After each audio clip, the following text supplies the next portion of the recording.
В Южной Осетии отметили 30-летие начала миротворческой операции. Именно в этот день смешанные силы по поддержанию мира в зоне грузино-осетинского конфликта вошли в Южную Осетию. Память миротворцев, которые погибли в тех событиях, сегодня почтили в Цхинвале.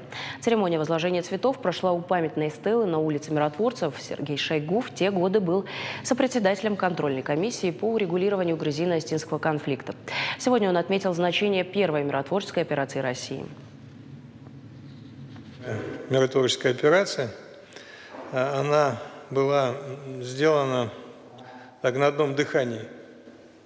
На одном дыхании, очень быстро. Это, наверное, такой уникальный опыт, когда за несколько дней была создана комиссия, в которую вошли представители всех силовых структур. Я очень хочу, чтобы все эти события действительно были историей и никогда больше не повторились. Миротворческая операция тогда стала судьбоносным событием для Южной Осетии. Об этом заявил президент республики Алан Гаглоев.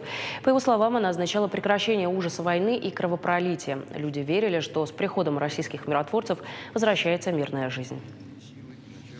Южная Осетия помнит и высоко ценит все сделанное вами для республики и народа, для спасения человеческих жизней и ради мира на осетинской земле.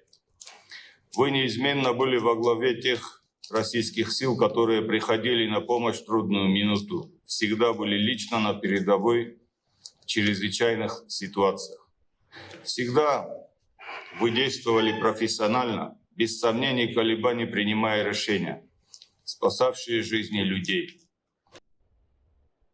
По словам главы Северной Осетии Сергея Миняйла, юго-осетинское урегулирование было обеспечено доминирующей ролью России. Политическим механизмом поддержания мира стало создание смешанной контрольной комиссии, дипломатической площадки для прямых переговоров. В этом формате было сделано главное – возвращение необходимого уровня доверия между сторонами, создание основы для подготовки соглашения о неприменении силы и начале конструктивного диалога по политико-правовому статусу бывшей автономии.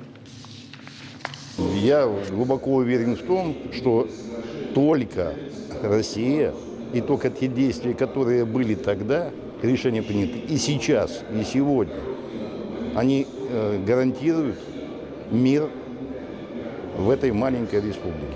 Без России, без отношения России, вот такое, которое сегодня есть, да, этой республики бы не было.